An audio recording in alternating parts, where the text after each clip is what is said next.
प्रेमी भक्तजनों, चैत्र मास कृष्ण पक्ष की पाप मोचनी एकादशी दिनांक 5 अप्रैल 2024 को इसका उपवास रखा जाएगा। हिंदू धर्म में पाप मोचनी एकादशी का विशेष महत्व है। मान्यता है कि पाप मोचनी एकादशी का उपवास रखने मात्र से ही भक्तों के सभी रोग, शोक और सभी प्रकार के पाप और कष्टों का नाश हो जाता है। इसका मुहूर्त इस प्रकार रहेगा।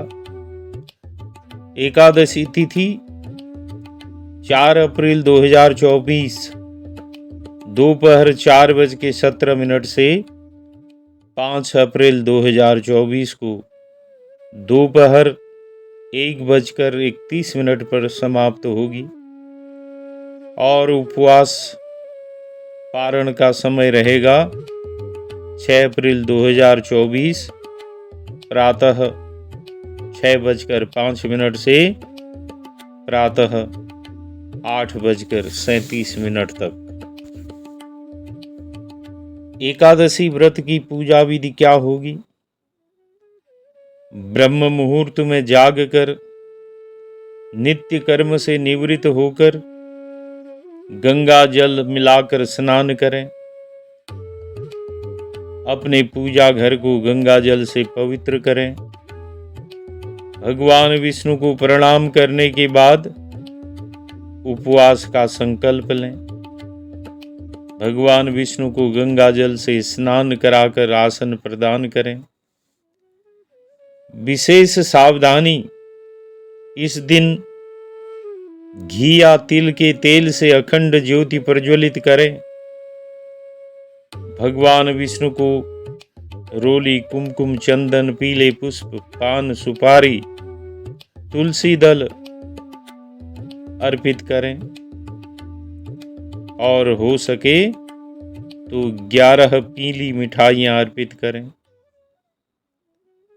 भगवान विष्णु को पीला चंदन अर्पित करके उन्हें हल्दी में रंगा हुआ यज्ञोपवीत अवश्य चढ़ाएं और इसके बाद शुद्ध आसन पर बैठकर भगवान विष्णु सहस्त्र नाम का पाठ करें। ओम नारायणाय विद्महे वासुदेवाय धीमहि तन्नो विष्णु प्रचोदयात्। और व्रत के पारण के समय ब्राह्मणों को भोजन कराएं और अपनी सामर्थ्यानुसार अन्न, वस्त्र भेंट दान करें। आइए पाप मोचनी एकादशी व्रत की कथा सुनते हैं। भगवान श्री कृष्ण कहते हैं कि जो इस व्यक्ति इस व्रत को रखता है उसके समस्त पाप खत्म हो जाते हैं और अंत में मोक्ष की प्राप्ति होती है। चैत्र कृष्ण पक्ष की जो एकादशी है उसे पाप मोचनी एकादशी कहते हैं। वह पिशाच योनि को दूर करने वाली, कामना और सिद्धि को देने वाली तथा पापों को दूर कर शुभ फल और धर्म को देने वाली है। इसकी कथा इस प्रकार है। प्राचीन समय में वसंत ऋतु में कुबेर का चैत्र रथ नाम का वन फूलों से सुशोभित था। वहां गंधर्वों की कन्या किन्नरों के साथ विहार करती थी। इंद्रादि देवता भी वहां क्रीड़ा करते थे। चैत्र रथ वन से सुंदर कोई दूसरा वन नहीं था। उस वन में मुनि लोग तपस्या करते थे। वहां मेधावी नाम के मुनि भी निवास करते थे। वहां अप्सराओं ने मुनि को मोहित करने का प्रयत्न किया। मंजू घोषा नाम की अप्सरा सोचने लगी और उनके भय से आश्रम से 1 कोस की दूरी पर खड़ी हो गई तथा सितार को बजाकर मीठे स्वर से गाने लगी। पुष्प चंदन से युक्त गाती हुई उस अप्सरा को देखकर कामदेव ने भी शिव जी के भक्त उन मुनीश्वर को जीतने की इच्छा की। शिव जी के वर को स्मरण करके उसके शरीर में प्रविष्ट हो गया। अप्सरा की भ्रिकुटियों को धनुष बनाकर कटाक्ष की प्रत्यंचा बनाई, पलक समेत नेत्रों को बाण बनाकर, स्तनों को पर्णकुटी बनाकर विजय के लिए आ गया। मंजुघोषा कामदेव की सेना की तरह थी। मेधावी ऋषि को देखकर वह भी कामदेव से पीड़ित हो गई।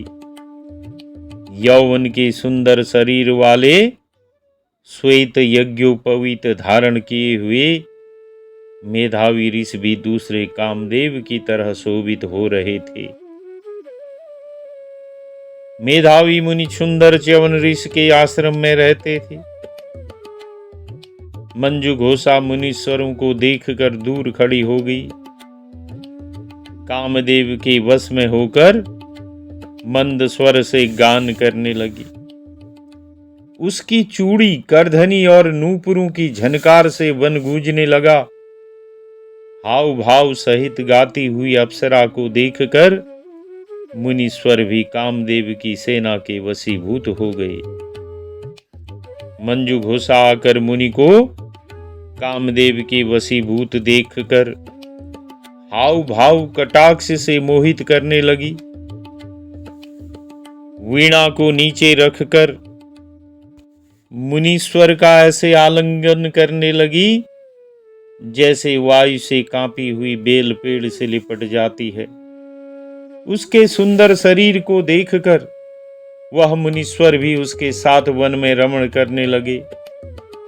मेधावी मुनि शिव तत्व को भूलकर कामदेव के वशीभूत हो गए। रमण करने में कामी मुनि को दिशा और दिन रात का ध्यान नहीं रहा। मुनीश्वर को भोग विलास में बहुत समय बीत गया। आचार का लोप हो गया। तब मंजुघोषा ने स्वर्ग लोक जाने का विचार किया। चलते समय वह स्मरण करते हुए मुनि से बोली कि मुझे अपने घर जाने के लिए आज्ञा दीजिए।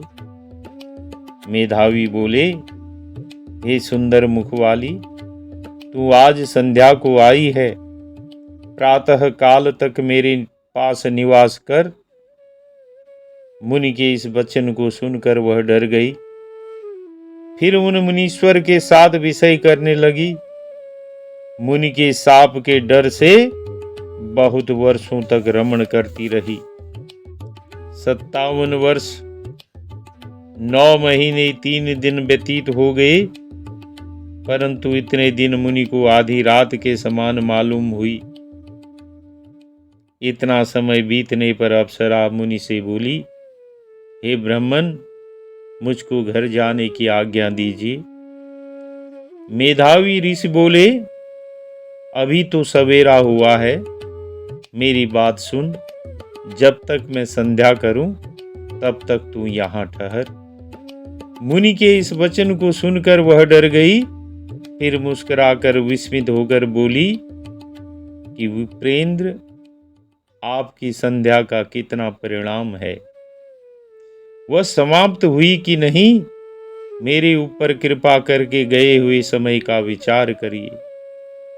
अप्सरा के इस वाक्य को सुनकर मुनि को बड़ा आश्चर्य हुआ। ब्राह्मण ने हृदय में ध्यान करके समय का अनुमान कर लिया और बोले, हे सुंदरी, तेरे साथ 57 वर्ष बीत गए। तब को बिगाड़ने वाली अप्सरा को काल के समान देखकर क्रोध से मुनि के होंठ कांपने लगे और व्याकुल होकर बोले कि तू पिशाचिनी हो जा। हे पापिनी, तुझको धिक्कार है। मुनि के शाप से शुद्ध सुंदर भ्रिकुटी वाली अप्सरा नम्र होकर मुनि से प्रार्थना करने लगी, हे विप्रेंद्र, कृपा करके शाप को शांत करिए। सज्जनों का वचन और संग 7 कदम चलने पर भी फल देता है। आपके साथ तो मुझको बहुत से वर्ष बीत गए हैं। इस कारण हे स्वामिन, मेरे ऊपर कृपा करिए। तब मुनि बोले, हे भद्रे, मैं क्या करूं? तूने मेरा बड़ा भारी तप नष्ट कर दिया है। तथापि मैं तुझको शाप दूर करने का उपाय बतलाता हूं, उसे सुन। चैत्र कृष्ण पक्ष में सब पापों को नाश करने वाली पाप मोचनी नाम की शुभ एकादशी होती है। हे शुभ्रु, उसका व्रत करने से पिशाच योनि छूट जाती है। यह कहकर वह मेधावी पिता के आश्रम चले गए। मेधावी को आया हुआ देखकर च्यवन ऋषि बोले, हे पुत्र, तूने यह क्या किया? सारी तपस्या को नष्ट कर दिया।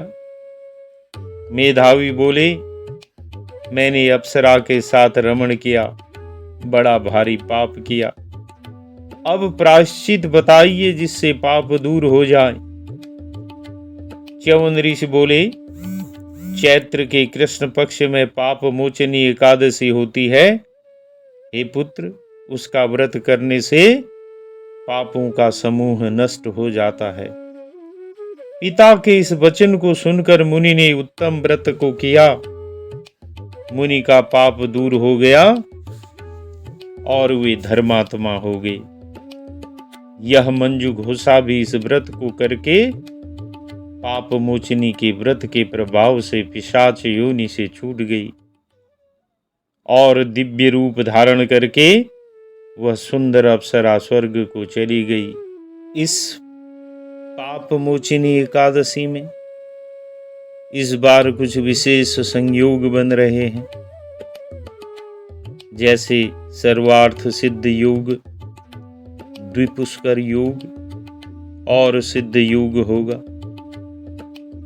तो सारे भक्तजन इस दिन व्रत करके संध्या के वक्त फलाहार लें और इस दिन चावल ग्रहण कदापि न करें। तो बोली भगवान श्री विष्णुदेव की जय।